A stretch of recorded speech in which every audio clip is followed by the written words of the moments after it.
Lock the door on him. Lock the door on him. Hood postman. Hood postman.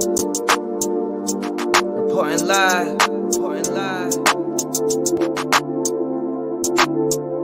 This the hood postman, come and check the program. You ain't from the streets, this is something you should know, man. Running from police, gotta grip the whip with both hands. Speeding down the interstate, please do not approach him. 40s in the fridge, got the caddy in the driveway. Get all out of my face, I don't wanna violate. Looked up in the mirror and I told myself, why wait? We took this shit worldwide, you only in 5 states. Came from the four corners with my 4 quarters. Showed them the style, then they stole on us. Times got wild, then they told on us. Dog, it was hard, but we had to keep it rolling. You ain't gotta ask, you know where to find me. I be in the back streets where it get grimy. It's just me and Mel, Rennie looking bride D. I be going hard till I'm in the 5 C's. Know the vibes. I'ma do it till I die. I ain't never switched sides. I ain't never had to tell a lie. Let's ride. Know the vibes. I'ma do it till I die. I ain't never switched sides. I ain't never told them no lie. Let's ride. Hood postman. Hood postman. Hood postman. Hood postman. Hood postman. Hood postman. Hood postman. Hood postman.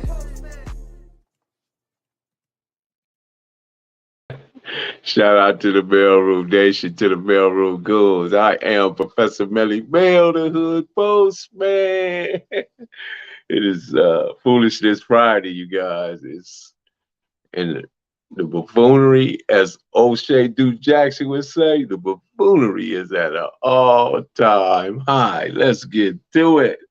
City Hood Click, let's go. Be sure to click the notification bell, like, subscribe, and share. Drop a comment down below so when the dope content hit, it'll feel like it's the first of 15. Shout out to that GJ Vegas. I'll see you in there. Mayweather, Marlena Williams, Postmaster General Michelle. What's up? What's up, William Jones? I'll see you. I see you. It is amazing to be here with you guys, and we're gonna get back into that mindset. What's the cost of the mindset of the G? That's where we at. But we got to first deal with the mindset. Mindset is everything. Truth is like surgery. It hurts, but it cures. A lie is like a painkiller. It's like a painkiller because it gives you instant relief, but it has side effects. It's side effects that just go on and on and on and on and on, right? So we're dealing with the mindsets that came out of the 70s and eventually set the path for everything else amongst the Damu and the Kiwi. So time is karma. When a bird is alive, it eats ants, right? When it's alive, right? But when the bird dies, the ants eat it, right? So one tree can make 1,000,000 matches, right? But one match can burn 1,000,000 trees. Only one match is needed to burn 1,000,000 trees. Circumstances can change. Always, circumstances can change. As you can see, the bird eats the ant. But when the bird dies, the ant eats the bird. A tree can make 1,000,000 matches, but one match can burn an entire forest down. Circumstances changes at any time. Don't devalue or hurt anyone in this life. You can't do it because you don't know that the circumstances may change at some point. And I see a lot of people make that mistake, But you may be powerful today, but time is more powerful than you, than me, than anyone. Time is more powerful. That's just the fact of the matter. So let's get to it. We back here. We're going to tell some hood tales, some hood stories. We're going to deal with the house party. the house party. Back in the 70s, the house party was like, it was pinnacle to the Damu and Kiwe and how they functioned during that time. In the 70s, the house party was like the bomb. It was the thing to do. And the house party, it stood the test of time because it went through all through the 70s and some of the 80s. And it was like, you can be at school and somebody could say, man, we giving a party this weekend. And the whole school would know. Dominguez would know, Compton would know, Centennial would know. And everybody would at some point convene at these parties. And a lot of times these parties represented where a lot of the Damus and Kiwes were like clash at. So true to that, right? Me, my homeboy Crazy Bob, my homie Drew Fly, and Sugar Bear. We were always out for the house party. We was down for the house party wherever that, whether it was in Carson, Inglewood. Some of the baddest parties was in Carson. I'm talking about baddest. And then some of the other baddest parties was on the east side of Compton, like over there, what we know as the Atlantic Drives, the south side, and over in the neighborhood. They gave some of the baddest parties. But the parties, like, I remember, like back then I wore an Epson, right? My homie Bebop, CB Crazy Bob, he used to wear either the Ace Deuce or the Godfather. Sugar Bear would wear like a Godfather or Knox 40 or something.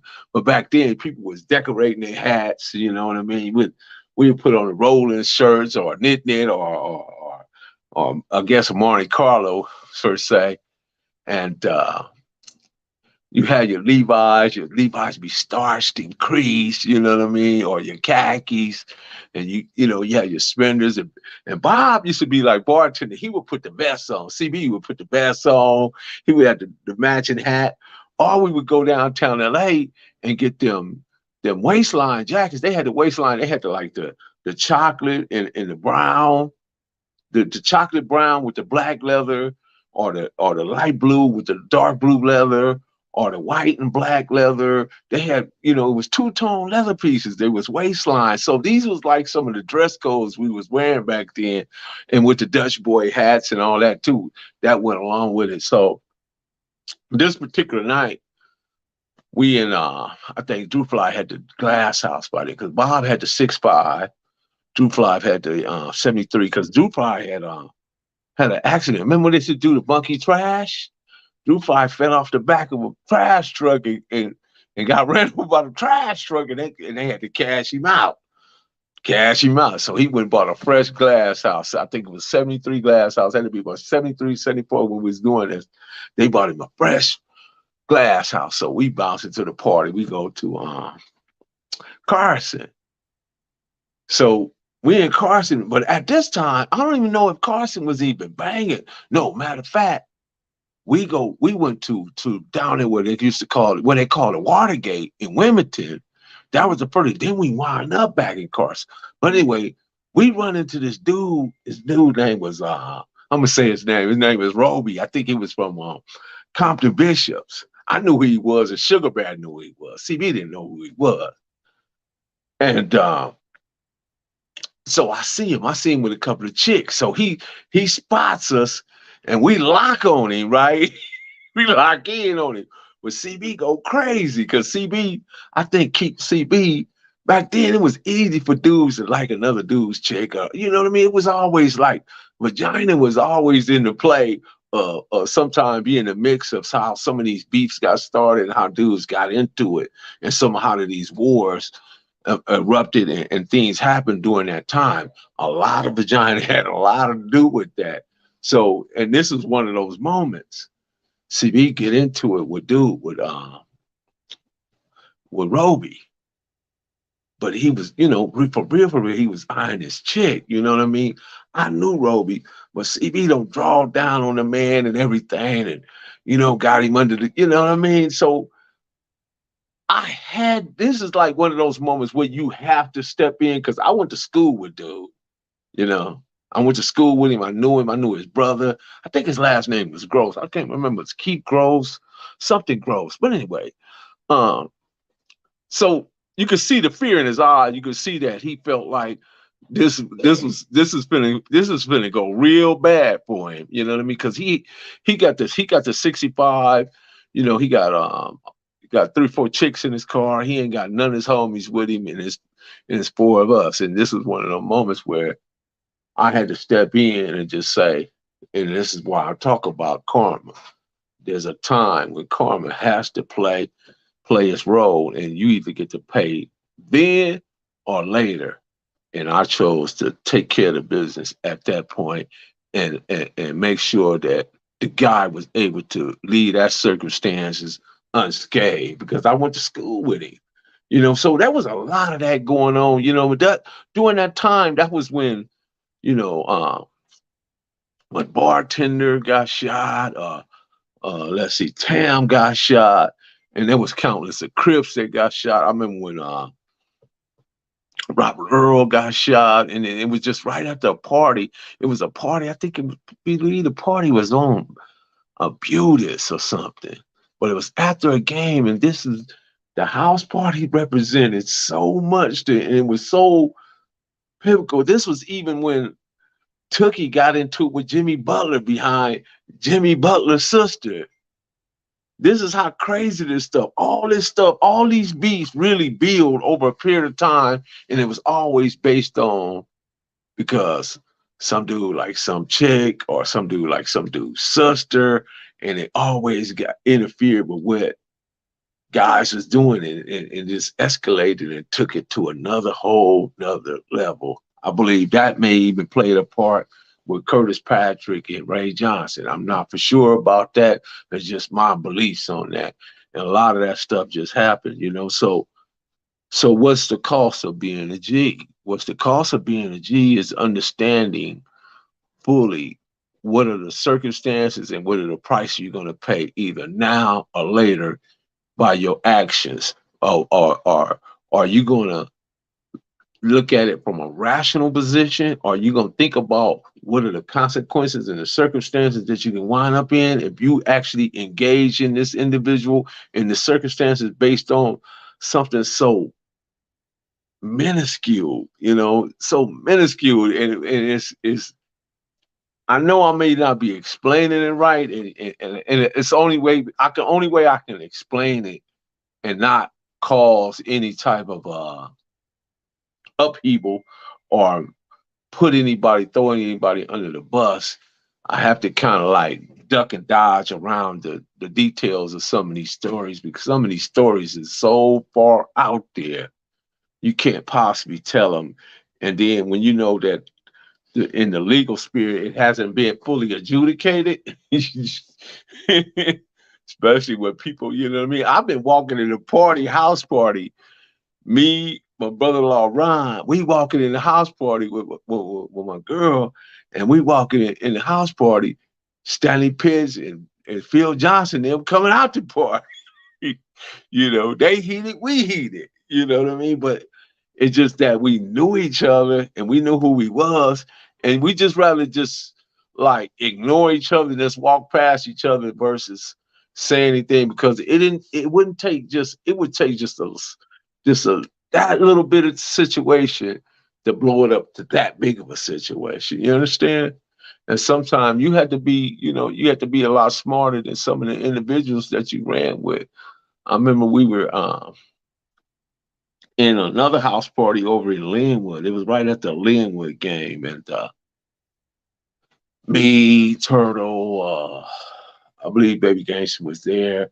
Most of the Santanas, just say most of them, were there, and this during the time with Jack Off Sleep, Bebop, and Sleep Hudson, and just the whole channel, was pretty out. You know what I mean? Nobody had really been sucked in by the prison system, prison industrial complex system yet. And I can remember we partying, having a great time. And I could hear my homeboy Bebop saying, "Cuz, my mind is ticking on dynamite." He'll pull out the You know, pull up the goddamn it and start shooting up in the people's ceiling. He ruined the whole party. Party jamming, going down. Just ruined the whole party. Thank you, Rodney Scott. I appreciate you. Just ruined the whole mood. The record, and, you know, everybody got to go, you know. Girl, she mad. She give a nice party, and then, you know, here come the Santanas just showing up, tearing up the party. Just, you know, not taking nothing in regards to what effect it's going to have on the people that own the house or the property. Not taking none of that in regard, just doing something because they can, you know what I mean? So the circumstances can change at any time. Don't devalue or hurt anyone in this life. That's my point with that. You may be powerful. You may be powerful today, but time is more powerful than anybody. Time is always more powerful. And it's ironic that we at those young ages we don't take in the full account of what's going on and what shout out to Big Devil. Shout out to Big Devil, man. That's my guy. I see you in there, Michelle. We don't take in full account of the consequences to what may happen. Oh, shout out to Marlene. I appreciate you. What may happen. And in the 70s, you had Donald Duck Norwood. You had Robert Thomas. You had Nathaniel Fletcher, Snake. Robert Thomas was Frog or Robbo. And you had Hercules was Chester Darnwood. Then you had Chili Pimp. You had Big Roy Scott. You had J.D. Jensen Daniels. You had Darnell Miles D Shot. You had Black Ass Glenn. You had Tommy. You had Thunderbird. You had June. You had J.J. Johnny Jones. You had Chocolate Silas Cole. And then, you know, you had the Crip Doctor. You had Karate Man. Maddox, a.k.a. Maddox. You had Lil Me. Dennis Braggs. Let's see, you had Taboo, Big Taboo, Little Taboo, Yogi, Boo Boo, Ranch's brother Jelly. Jelly was young at that time. Mush Mouse, countless of other individuals, and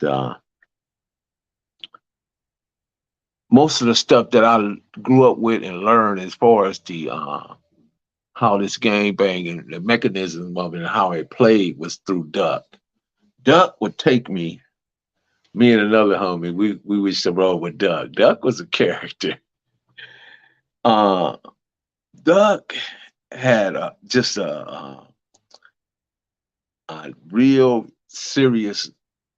If anybody had a Crip look, if it's such thing as a Crip look, Donald Duck Norwood had that because he had that long Indian hair. He had them two braids hanging down, and he had them light brown eyes, and he had them devilish looking eyes, and he just had this mean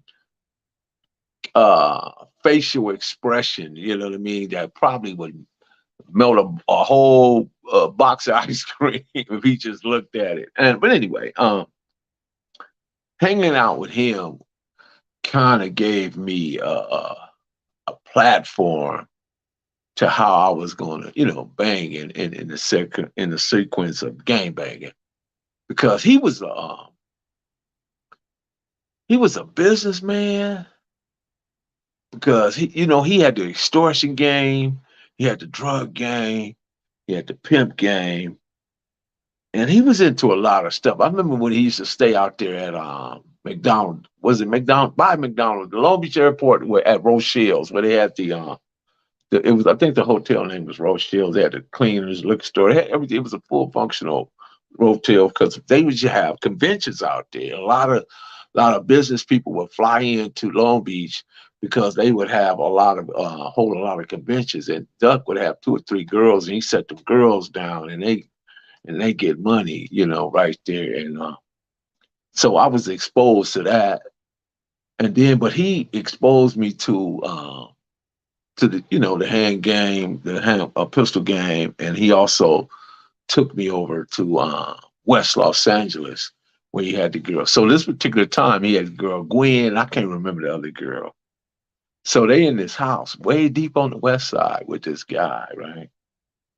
And for the life of me, I still can't understand how this guy allowed these two girls to maneuver him in a position where he was so vulnerable and he could absolutely do nothing. And we had Tommy with us, which was Gwen's brother, and the one girl done creeped off and went to the door, cracked the door. Me, Duck, and Tommy, we slide in the house. We hiding like on the service porch, listening to the dude, right? And they in there working him and, sexing him and whatever. And he's really into it, to the degree where he's screaming and hollering like a heel woman. Something. I don't know what they doing to him.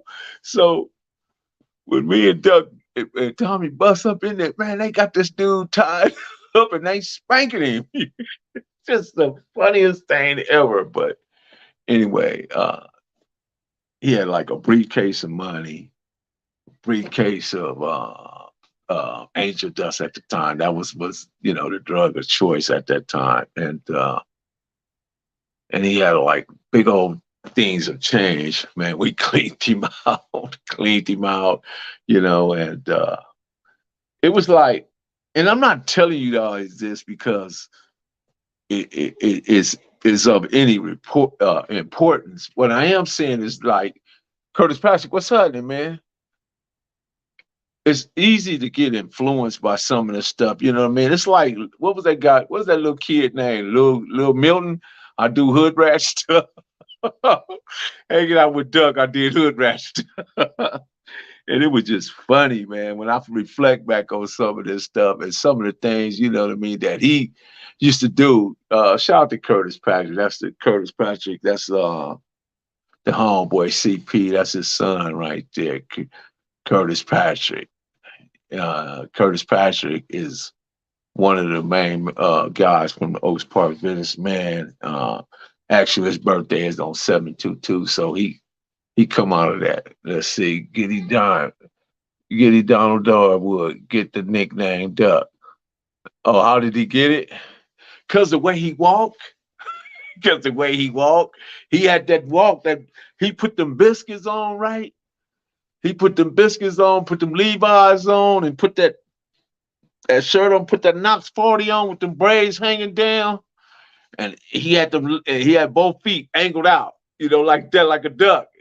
And he comes striding down the street. That's the Duck right there. You knew that walk anywhere.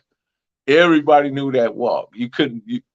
Duck had a walk. There is a lot about my dad I'm not learning from the content guest. That's why my love and her rest in love and blue. Okay, there you go, man. Yeah. See, Curtis learned a lot about, he's in the chat right now. He learned a lot about his dad through me. And because I knew his dad personally, I was there with him. I saw him, he was like one of the big homeboys that ran that neighborhood right there. And then across the street from Curtis, where Curtis lived, there was Mr. Hicks. Mr. Hicks was a police cop, but Mr. Hicks was so smooth. He lived right there in the neighborhood, but he never messed with nobody in the neighborhood. He was smooth. I used to run into Mr. Hicks because when we used to do them jury licks, we'd be downtown LA, right? Trying to get rid of the jury. Mr. Hicks would be down there getting rid of the jury. And I'm like, well, what's Mr. Hicks doing down here? But he never would say nothing to me, and I wouldn't say nothing to him, even though he knew where I was from, and I knew what he was about, but we would pass each other like two ships in the ocean, like not saying nothing, not, okay, I see you. Okay, I ain't saying that. You don't say that. You know what I mean? So I've been talking to Mr. Hicks. Mr. Hicks is now retired, because I know Mr. Hicks for some time. And matter of fact, his nephew was an Oaks Park businessman. I don't know how that worked out, living in the same house with the police, and you crippin'. I didn't know how that worked out. That had to be one of the strangest things I seen yet. Yeah, but anyway, so Mr. Hicks was just telling me one of my homeboys owe him, what he told me, he owed him $20,000. Trying to think, Mr. Hicks, how my homie? He didn't tell me how he owed 20, but I knew Mr. Hicks had a cut, into that life. I just didn't know how. You know what I mean? But years later, now that he's retired and he's, like chilling or whatever, he kind of told me a couple of things, which I'm not gonna say right now. I'll save it for later. But yeah, Mr. Hicks was the neighborhood police. He went from police officer to detective, and he became a detective for the Compton PD. And yeah, he was working his twist. I think all of them people was working. Professor looking awesome. Right on, man. I appreciate that. I got me some new glasses, y'all. I got some new glasses. Yeah, went and picked them up today. So yeah, but the house party, going back to the house parties, we live for the house party. They don't have house parties like that no more. But I'm telling you, the house party was so pinnacle. It was so significant to the whole gang bang structure, and because that's where everybody used to meet up at. You would find a house party, and it'd be both Crips and Bloods there, but nothing would never happen until after the party. Then that's when everybody start, like, fall out or whatever, fall out. You fall out. What's up then?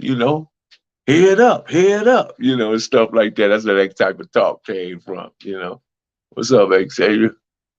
That's where that 20 grand was the hell of a lot of money back in it. Yeah, yeah,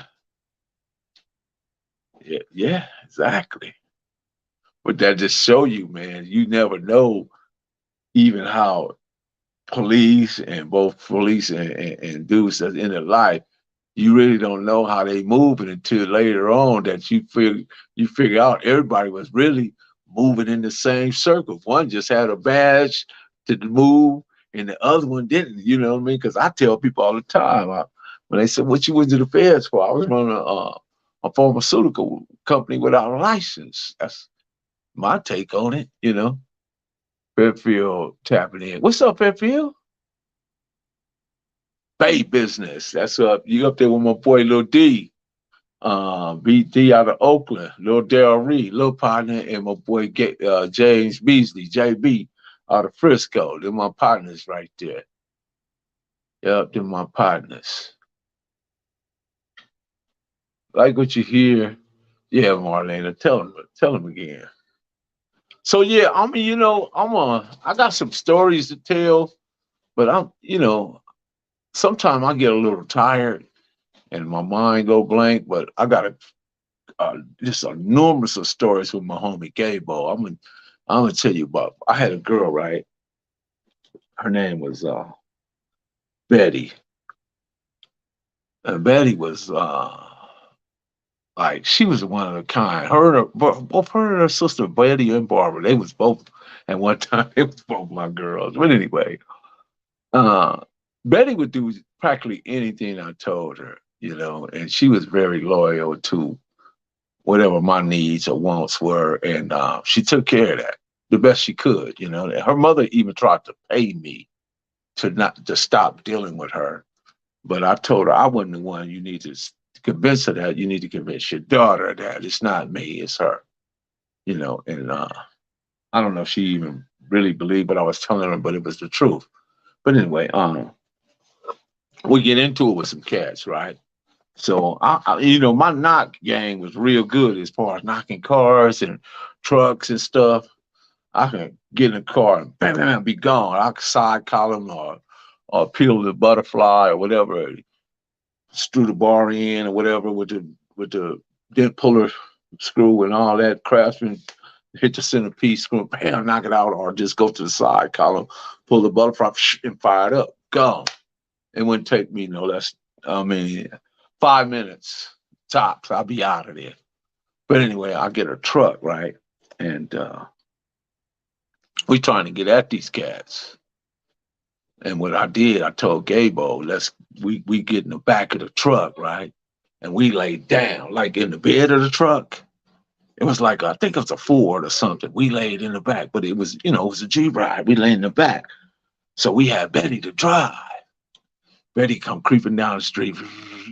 And the dudes, they see her, they see this, nice looking chick or whatever. They looking, but they not looking. They looking like checking her out. And she kind of just sort of do, man, we raised up at the back of at the bed in the back of the truck. and it all broke loose.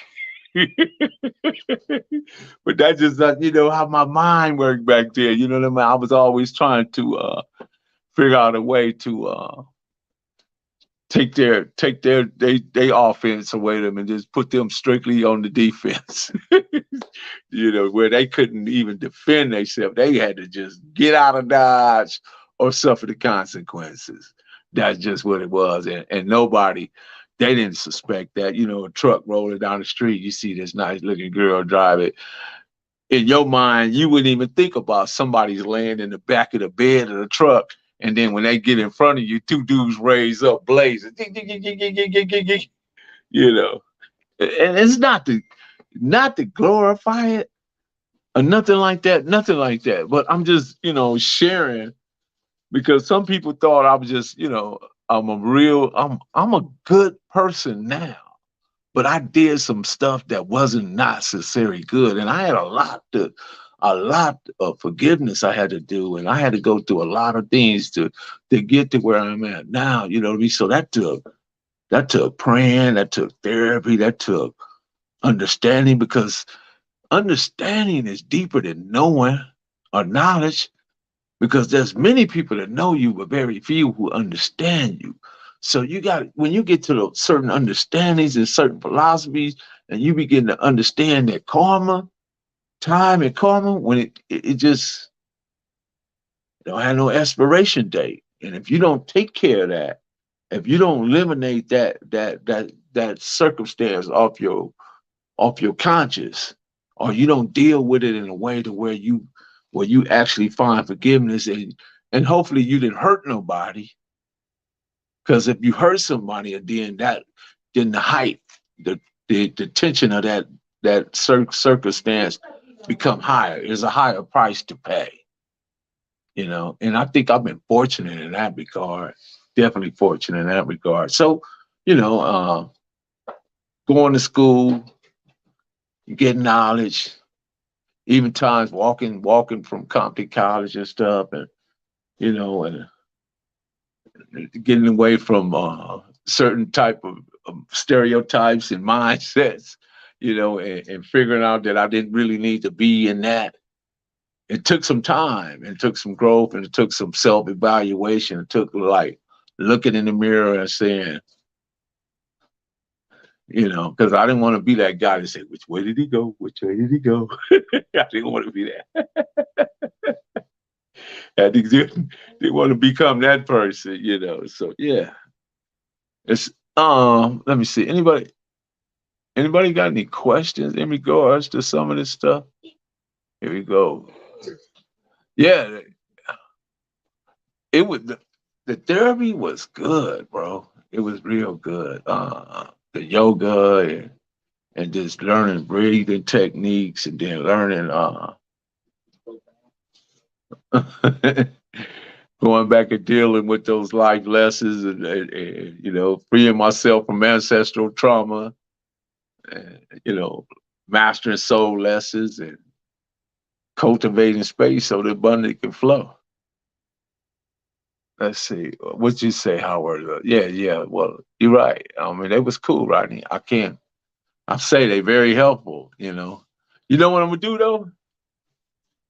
I know a therapist that I'm gonna invite onto the show and have the therapist give just give their take on some of the things when it comes to Black trauma, and how we deal with it, how should we deal with it, and what is the process for getting better. I'm gonna look into that.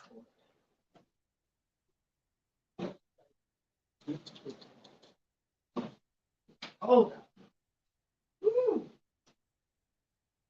the David Ruff. Oh, the new glasses. Let's see.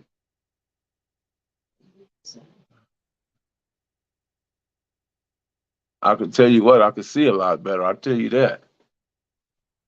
I was struggling with them other ones. Couldn't wait. Now I got to take my other frames and get them done so I have multiple frames. So I won't have to wear these out so quickly. But anybody have any questions?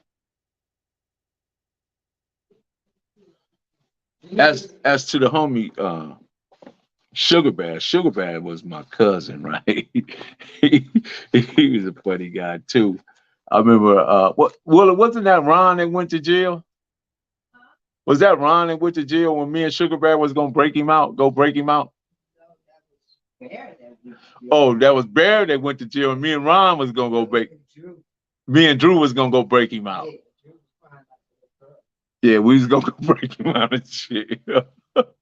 And my wife had to take you took the guns or something, right? You took them and hid them or something. We was tripping back then. We was ready to go to the police station and break the homie out. That's just how crazy is that, right? How crazy is that? How do you go from that to this, to this to that? And I know you guys like looking, Professor ain't did. I said like, yeah, that's my wife is right there. Took the guns and hid them from us because we was sitting there really trying to map out. Now, what would be the best way to get? Because we can go through the back. If we circle around the back, remember that little old red house right there? We was gonna park the car over there, hop the fence, dump in the station, and go to the. We was gonna catch the first one come under. We gonna put him under. That's just how crazy is that? You understand? Who does that? That is not rational. That is not logical. That is not sensical. That is a death wish. Because the police they would have gunned us down, bro. They would have gunned us down. But yeah, we was wild. Yeah, we was gonna break him out.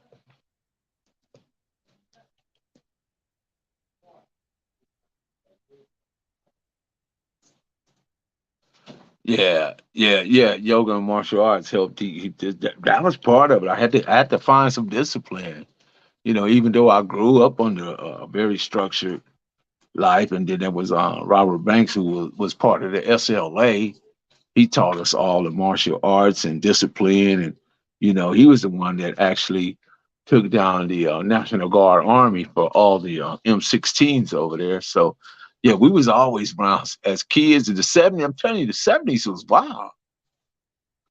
You had the SLA, you had the Black Panther Party that just, there was still remnants of it. And then you had the United Slaves, they were still running around. You had all these revolutionary dudes really trying to curve the edge and see could they corral this youth, this fiery youthful that was coming about, and they just couldn't do it. They couldn't corral us. You know what I mean? They got our attention, but the police was on them so hard that they couldn't focus on us. They had to focus on keeping themselves free and keeping themselves out of harm's way in respect of how the police departments was dealing with anybody that was part of a revolutionary group or a black nationalist group. They was out to kill those brothers, so they wasn't able to really fully engulf and grow and lace us with the information and the everything we needed to be more than just a Crip or Blood. They just, I wish it would have happened. What's up, Bam?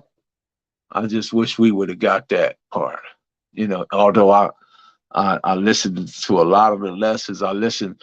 They had literature on Mao Zedong. They had Che Guevara. They had what's the guy from Fidel Castro. They had a lot of different literature that they was reading, and the handbooks they was reading from, and the structure that they was following. But I think if they somehow could have harnessed the Crips and Bloods and controlled that mindset and shaped it in a way that made it be more militant and more cultural responsible and took up that cultural competence, man, it just would have been ferocious, man. Because you got to think about it. You guys ain't never heard me tell y'all this story. Talking about Professor Melly Mel finna go break his homeboy, break my cousin up out of the jail. Me and my homie Drew Fly and my wife got to take the guns and hide them because she know we finna. She know what's in her. She had way more sense than we did. But that show you how long we've been dealing with one another since the 70s. So yeah, we were definitely gonna lose our life that night. I mean, I'm glad it didn't work out that way. And then, the crazy part about it, they let Sugar Bear out the next day. So it would all have been a waste of time. It all would have been a waste of time.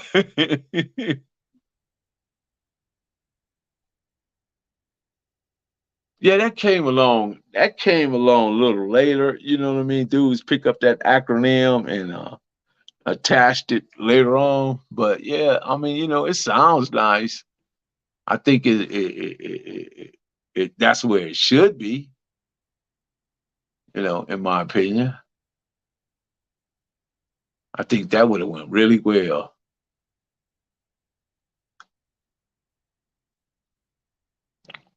I'm gonna still tell the story at some point about my brother. I'm gonna put it all together when my brother shot.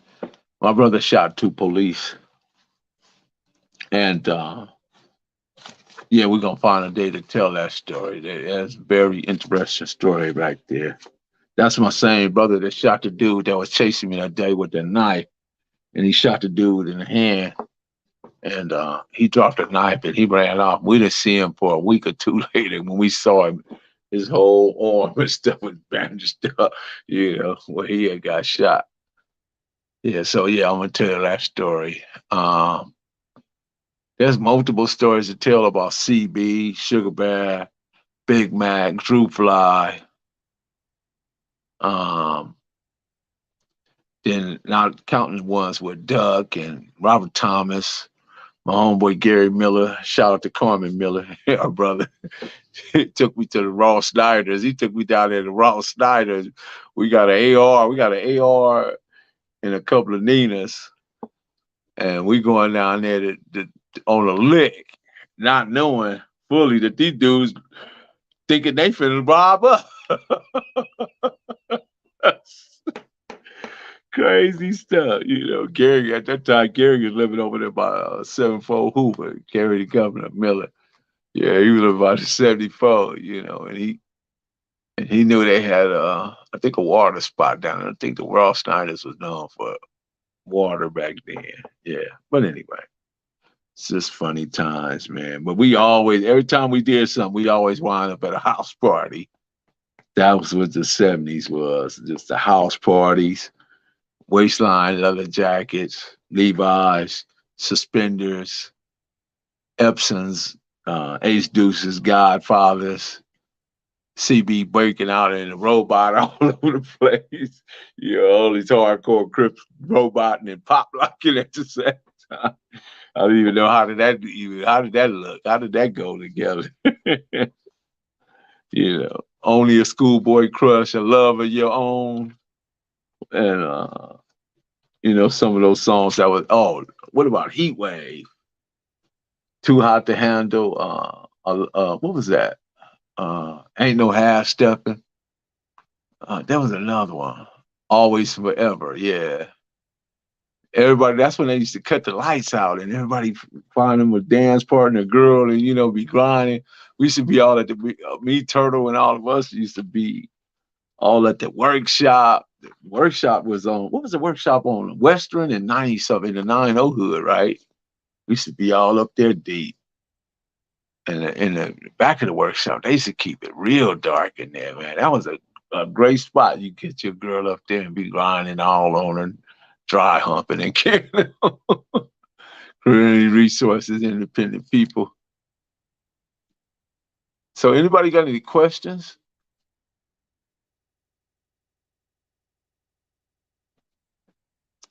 I'm just sort of rambling tonight. Just tired. But it's all good. I still got to come in and do the work, right? Because I mean, you guys want to hear these stories and want to know. And then sometimes I just put some intelligent stuff together and just speak about that. I wasn't being too intelligent tonight, I don't think, because I was talking about actual stuff that I did, because people like be trying to, say I want this or I want that. It's no big deal because I like being looked at as a person of intellect. I want to intellectually respond before emotionally reacting. I want to be looked upon in that regard because I think that is the best set of circumstances you can place yourself in because you give yourself a protection and you allow yourself to just have a real good conversation versus being standing around looking like an idiot. Who wants to be known as that? There's many fools that are in the graveyard, many, either in the graveyard or forever lost in the prison system, prison industrial complex. I think the prison is set between the education and the government. The prison is set right in the middle of both of those two. So yeah, that's just the way that is. That's how this government is set up. This is what they do, and this is how they continue to institute slavery through the penal system. So when you commit a crime or you make a fraction or something that has long withstanding allegations or time sentencing and periods that take you away from your family and put you in a hello put you in a deficit because that's what happens. If you spend any way amount of time from your family in incarceration, you wind up at a deficit because whether it's 2, 3, 4, 5, 10 years, that's those years you can't get back. Time, no, you can't never get time back. And that's time away from your family. That's time that you could have devoted to building your resources and building because I'll tell you, Napoleon Hill said it best. One of the most powerful emotions or desires that man have is his desire to have sex. He put a lot of time and effort in that. But if he somehow harnessed it and transmuted it into a monetary equivalent, you can be that much further ahead. In other words, you placing bricks into your foundation. You got a brick and mortar situation and you building that. And then you don't have to worry about women because women, when you got your stuff together, bro, they recognize a king, they recognize a boss, a shot calling, all that. They gonna come calling. They gonna get at you. You ain't got to say nothing to them. They gonna make it be known. I'm choosing over here, buddy. Hey, buddy. Rolling like a big shot. Chevy clean like a last car fit shop. Yeah, that's how that's gonna go. But no questions? Oh, y'all tired of me tonight, huh? Like again, I say circumstances can change at any time. Don't devalue or hurt anyone in this life. Don't do it. Because you may be powerful now, you may be powerful tomorrow, you may be powerful, okay, today. Let's put it in that context.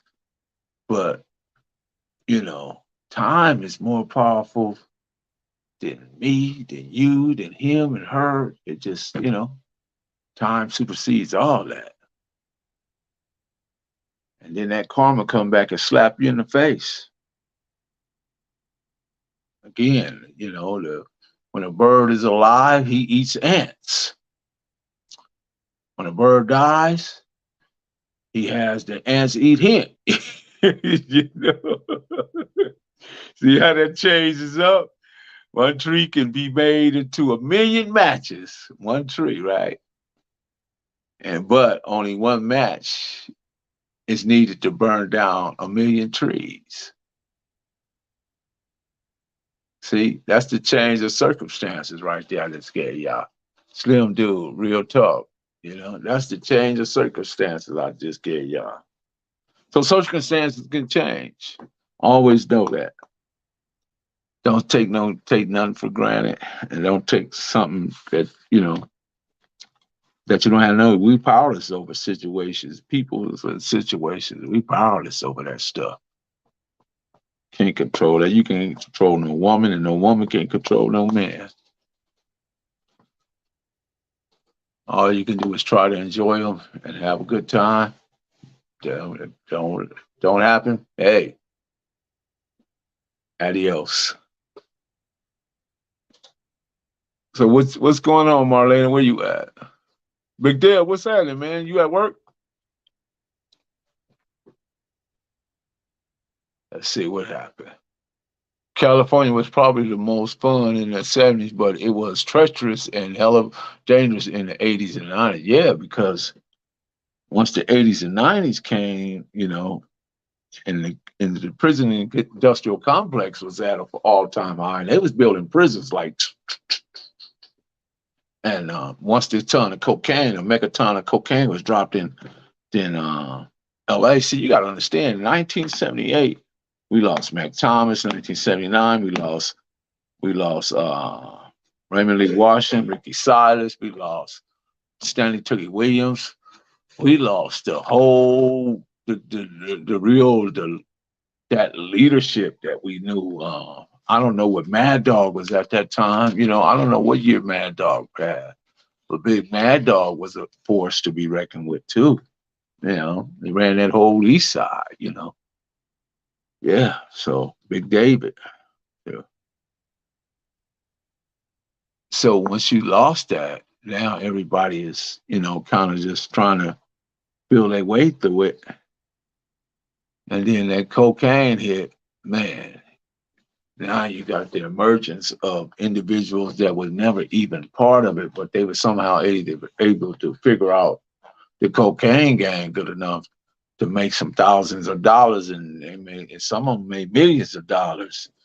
Now the authority and the people that was setting themselves up to call shots or whatever, or be able to dictate policy, were different from the ones that originally started the Crips and Dom moves. Because all those the guys from that first resurrection, from that first generation, most of those were dying, and they was in prison. So then when they came back out, they was overwhelmed because everything had changed. Everything had changed, and now the dudes with no respecter of those dudes, they were respecting the dudes with the money, or the dudes that was creating economies. And one of those dudes that really learned that life, or learned how to operate in that really well, was Kenneth Wayne Johnson. Kenneth Wayne Johnson, aka Turtle, he operated in that space probably better than most. And the reason why I say that, because he kept the integrity.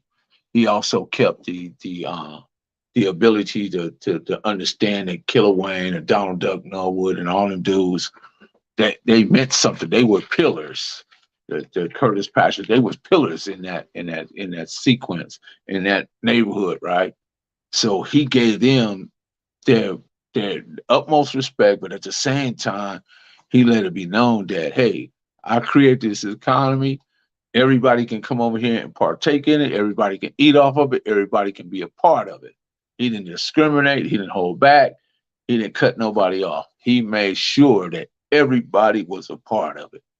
Big, little, small, old, young, newborn, infant, whatever.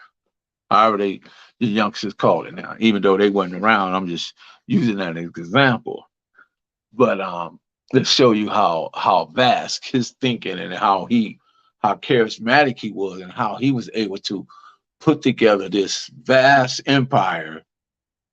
And he ran it like a Fortune 500, because there was multiple houses, there was multiple people on the clock, there was multiple operations, there was multiple people making it function, there was multiple people picking up, dropping off, and even police was involved in that.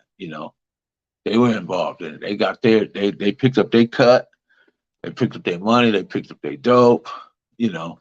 And it was a well-oiled machine, well-oiled. Trust me. And he operated with impunity, you know. That's just who he was. But we know that jealousy hides in compliments and envy hides in support, and love can hide in hate. Just because they saying it don't mean they got it for you. Always trust the energy and not the words. Trust the energy and the actions because those things will reveal what's really going on.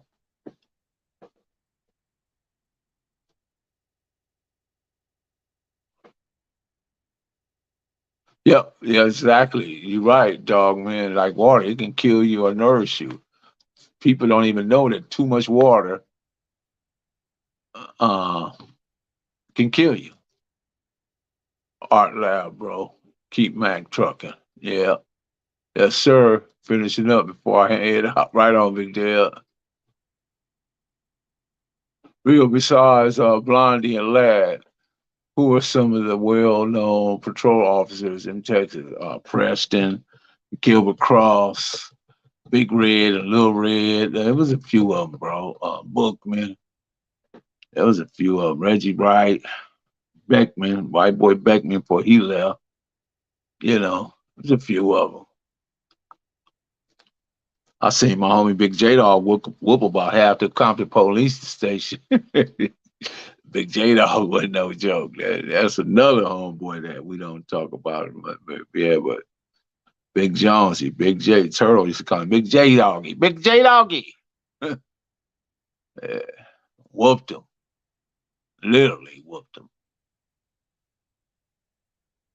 J Dog was about 6'4", 6'3", 6'4", about 300 solid pounds, solid. Should have been a defensive end for the Raiders or something. But got caught up in this gang stuff.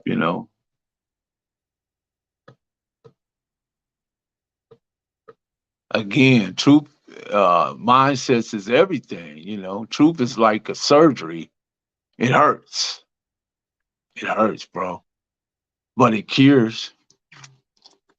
It cures. The lie is like a painkiller. It gives instant relief, but it has side effects that last forever. That's what lies do. So in order to get to the truth, you got to first take the lies out. Let's see any more questions. Kimberly Tate, yeah, that's the homie. Actually, he lost him on my birthday, March the 27th. My birthday is March the 27th. I think we lost him on the 27th of March. Crazy, huh? Remember, Bully used to come by and he used to get it was a cat named Timothy LeBlanc, lived over in the South. Timothy LeBlanc was original U.S. boy, right? He lived over in the South, and he had a black Monte Carlo, and he used to loan Bullet the car. Bullet used to come by, man. We used to be all up at the hut, the canteen, everybody know in Long Beach, they know what those spots are, the hut and the canteen, and what was it, Houghton Park and all that stuff. Yeah, we should be all out there partying. Again, chasing the house party, chasing the house party, a little sock hops or whatever. Again, that was the thing to do. Well, again, was the parties in Carson. I'll tell you, I don't know. I don't know what was better, the parties in Carson or the parties in Inglewood. Inglewood, Doty and Yukon behind back then when they had a Century Drive-In. Those parties used to be fly, fly, fly, fly. That's when they had the girls out there working Century on Century and Prairie and all that stuff. That was a different world right there. They had all the motels right there and stuff. That was a different world, a very different world.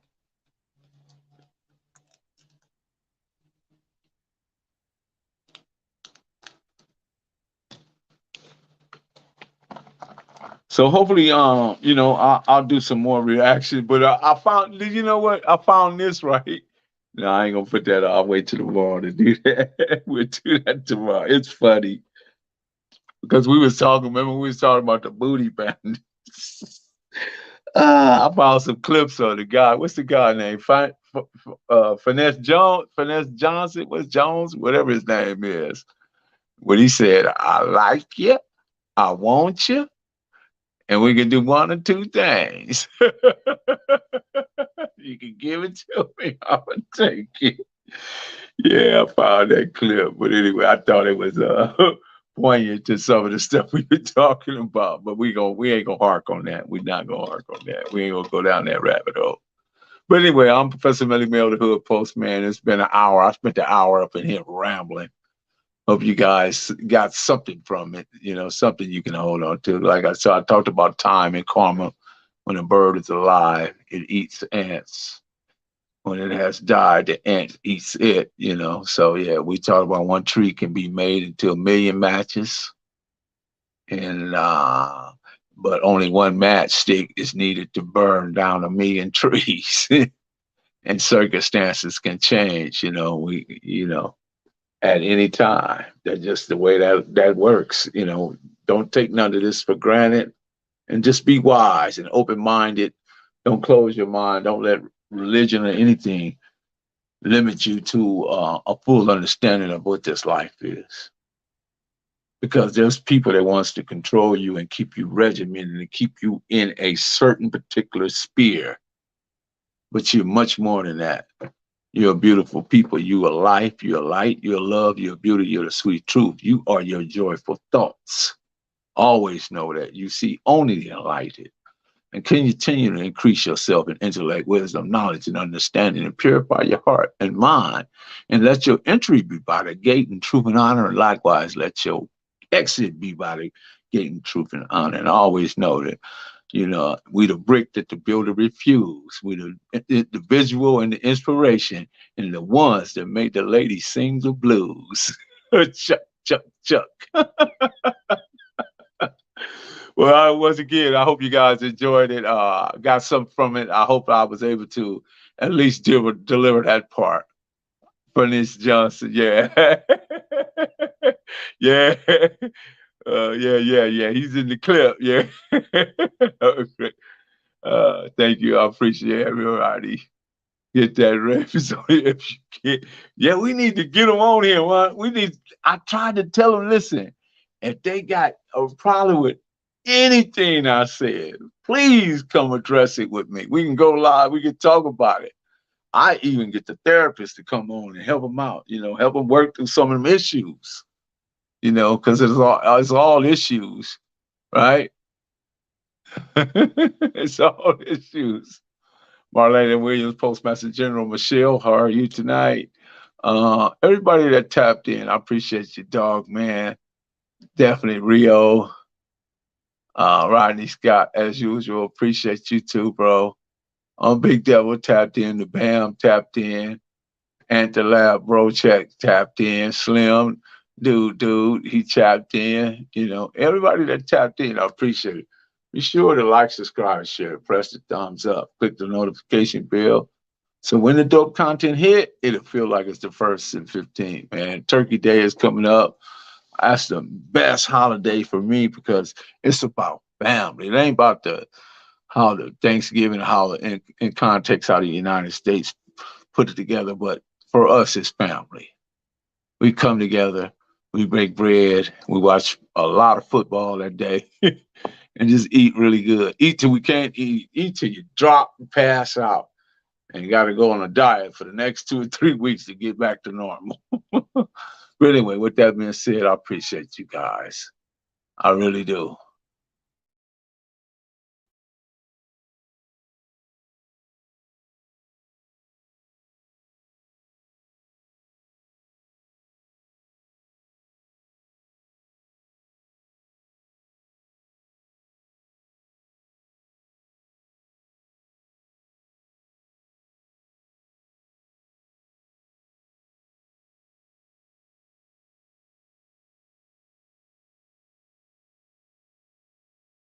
I lost you guys for a minute.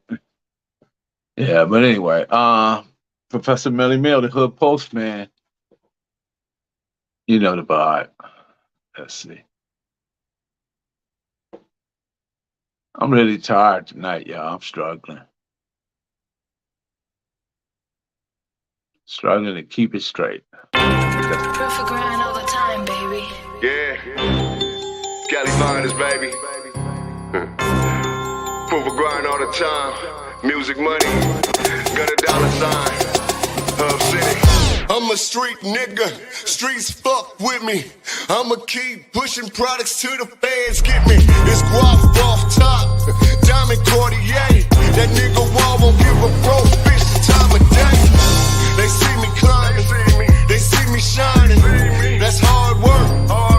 Proof of grinding. New money got me tipping in that 550. Ali, bad man, and I'm so pretty. I got that tech with me. That's my hater sprayer.